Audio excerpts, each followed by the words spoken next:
Class 10th chapter number 8 trigonometry. इसमें सबसे पहले जो हमारे लर्निंग टारगेट्स हैं वो ये हैं कि हमें जानना है ट्रिग्नोमेट्री हमें पढ़नी क्यों है या फिर क्यों नहीं पढ़नी है। इसकी थोड़ी बहुत हिस्ट्री, क्योंकि हिस्ट्री अगर आपको पता हो तो क्लास में थोड़ा बहुत आप फ्लेक्स कर सकते हो, ठीक है। उसके बाद ट्रिग्नोमेट्री रेशियो देखेंगे और ट्रिग्नोमेट्रिक आइडेंटिटीज़ देखेंगे। तो इस वीडियो में हम यही 4 टॉपिक्स डिस्कस करने वाले हैं।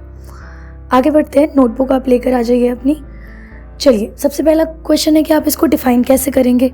कोई भी आपसे पूछे कि ट्रिग्नोमेट्री अगर आपने पढ़ी है तो उसकी डेफिनेशन बताओ, तो डेफिनेशन बहुत इजी है, आपकी एनसीईआरटी बुक से ही निकाली है।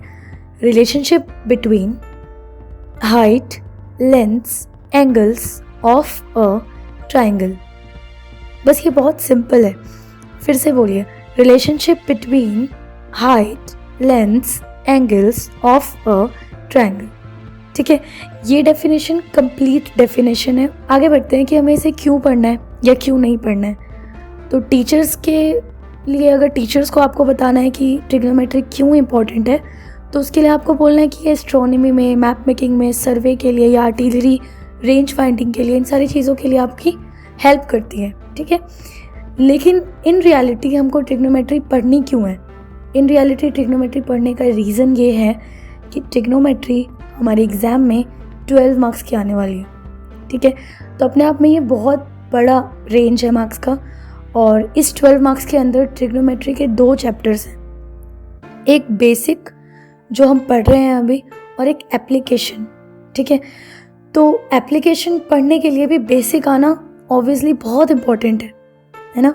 चलो आगे देखो, हिस्ट्री है तो हिस्ट्री हम बाद में डिस्कस करेंगे। आ जाते हैं मेन जो हमारा पॉइंट है उस पर। ट्रिग्नोमेट्री 2 वर्ड से मिलकर बनी है, ट्रिगोनन और मेट्रन। इनका मीनिंग क्या है? ट्रिगोनन का मतलब होता है ट्राइंगल और मेट्रन का टू मेजर, है ना। तो ट्राइंगल और मेजरमेंट, इससे रिलेटेड है हमारी ट्रिग्नोमेट्री। तो बेसिकली ट्रिग्नोमेट्री में हम एंगल्स, हाइट्स, लेंथ्स, यही सारी चीज़ें मेजर करते हैं, ठीक है।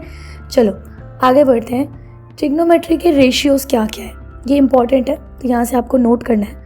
और रेशियोज़ से भी पहले हमें ये जानना है कि हम किसी भी ट्राइंगल में परपेंडिकुलर और बेस और हाइपोटेनस ये कैसे फाइंड आउट करते हैं।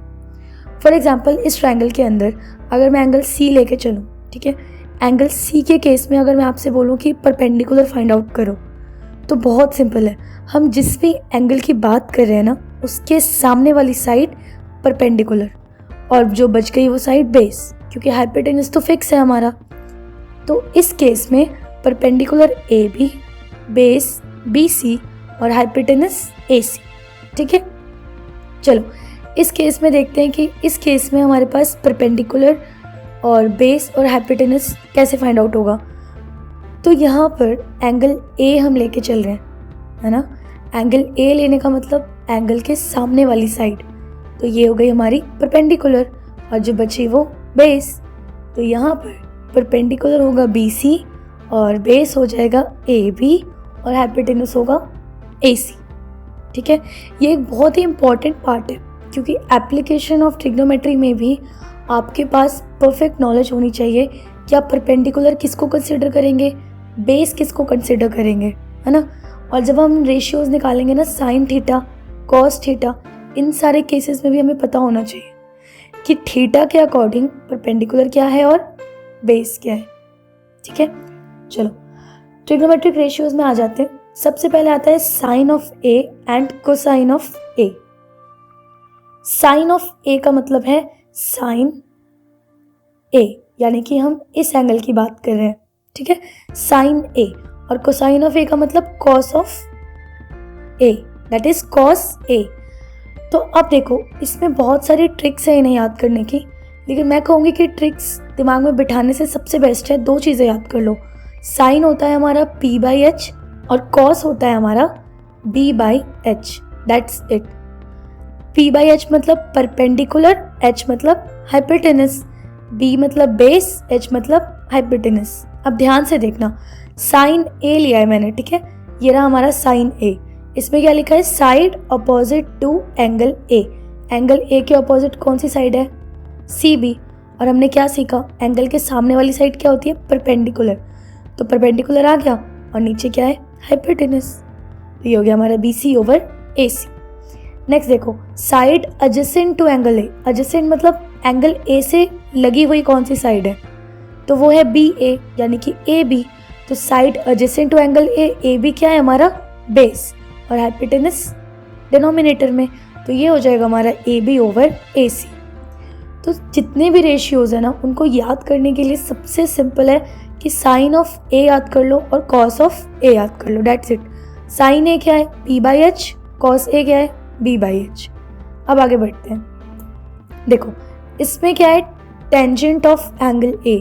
टेंजेंट ऑफ एंगल ए का मतलब होता है tan ए, और tan ए किसके बराबर होता है, sine A over cos A. Sign ए क्या था हमारा, p बाई एच, कॉस ए क्या था, b बाई एच, h और h कैंसिल। तो अल्टीमेटली tan ए बन गया हमारा p बाई b। अब देखो इस a के अकॉर्डिंग हमारे पास परपेंडिकुलर कहाँ है, सी बी, ये आ गया यहाँ पे, और बचा जो वो हमारा बेस, तो ये आ गया हमारा यहाँ पर, यानी कि परपेंडिकुलर ओवर बेस।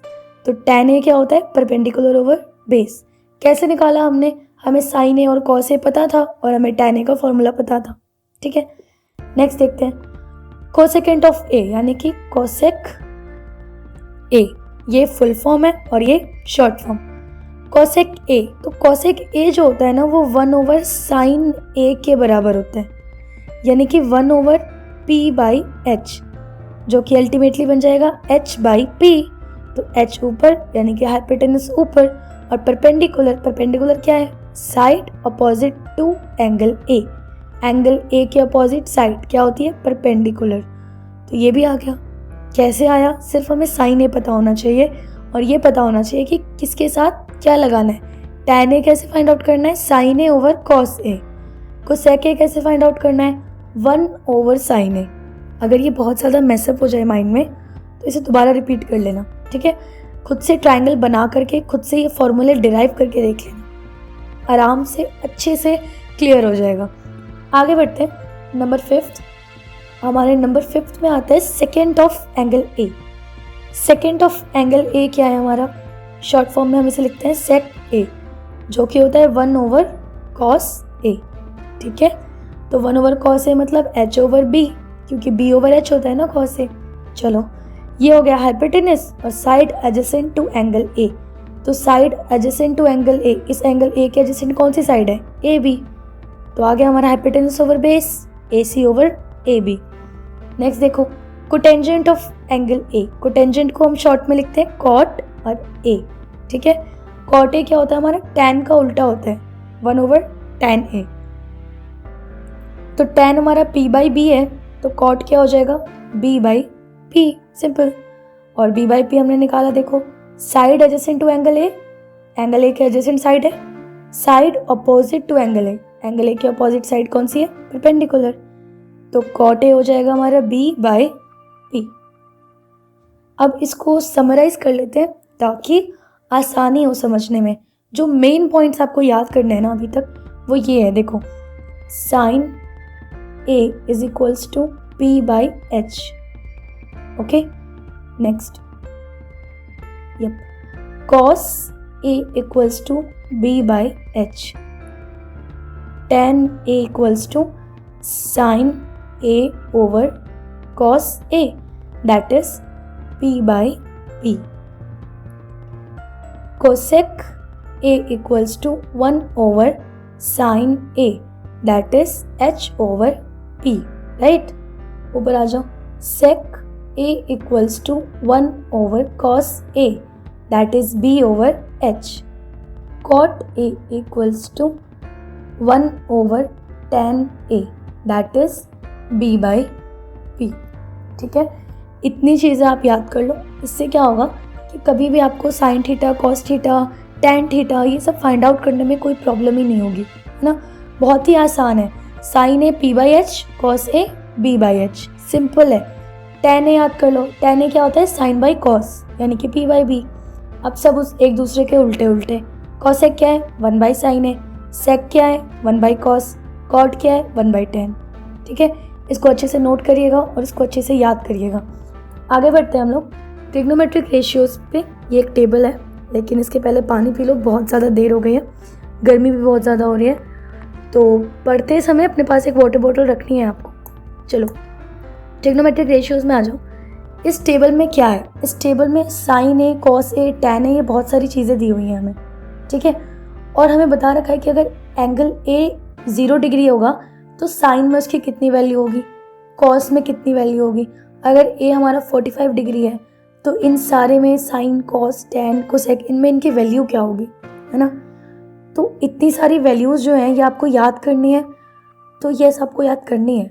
लेकिन याद कैसे होगी, याद करने से बेटर है हम सीख लें कि इस टेबल को हम बनाएंगे कैसे। सबसे बेस्ट पार्ट है कि आप टेबल बनाना सीख लो, और टेबल बनाना बहुत बहुत ईजी है ना, क्योंकि टेबल बनाने की एक ट्रिक है सिंपल सी, जो आपको स्कूल में भी बताएंगे, ट्यूशन में भी बताएंगे, और ओब्वियसली हम अपनी नेक्स्ट वीडियो में भी डिस्कस करेंगे, ठीक है।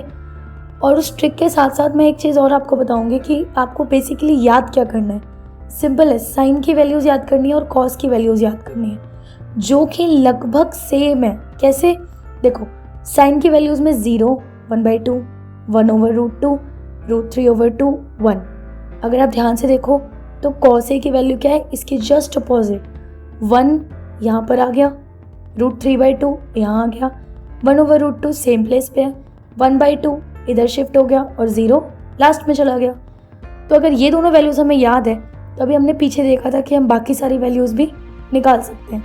तो बेसिकली ट्रिग्नोमेट्री में आपको याद क्या करना है, साइन ए और कॉस ए, दैट्स इट, ठीक है। तो चलो ये हो गया। अब ट्रिग्नोमेट्रिक आइडेंटिटीज़ देख लो, और इन आइडेंटिटीज़ को आपको लिखना है अपनी कॉपी में, क्योंकि ये इंपॉर्टेंट है। कॉस स्क्वायर ए और साइन स्क्वायर अगर आप प्लस करेंगे तो 1 होगा। इसका मतलब क्या है, मान लो सपोज एंगल ए जो है वो 45 डिग्री मैंने आपको बताई, ठीक है। मैंने आपसे कहा कि आपको कोई इन्फॉर्मेशन नहीं दी, बस यही दिया है कि एंगल ए 45 डिग्री है। Cos square 45 degree plus sine square 45 degree plus करके बता दो कितना होगा। आपको क्या करना है, कुछ नहीं, आपको लिखना है 1 होगा। क्यों, क्योंकि अगर एंगल सेम है ना, अगर हम सेम एंगल की बात कर रहे हैं तो cos square of angle A and sine square of angle A, इन दोनों का सम हमेशा 1 के बराबर, ठीक है। तो ये हमारी ट्रिग्नोमेट्रिक आइडेंटिटीज़ होती हैं। Cos square A plus sine square A 1, 1 plus tan square A बराबर sec square A, cot square A plus 1 is cosec square A. ये आपको याद भी करना है, और हमें ये भी सीखना है कि हम इसको डिराइव कैसे करेंगे, क्योंकि हो सकता है क्वेश्चन आपका 1 मार्क्स का आ जाए कि cos square A plus sine square equals to 1 को आप डिराइव करो, या फिर मैम आपसे ऐसे नॉलेज के लिए या किसी टेस्ट में या आपको चेक करने के लिए पूछ लें कि आप इसे प्रूव करके बता दो। तो बहुत आसान है, इसको प्रूव कैसे करना है, डिराइव कैसे करना है, ये सारी चीज़ें नेक्स्ट वीडियो में। तो चलो अब आ जाते हैं इसकी हिस्ट्री के ऊपर। थोड़ी बहुत हमें पता होनी चाहिए ताकि क्लास में हम बाकी बच्चों से अलग हों।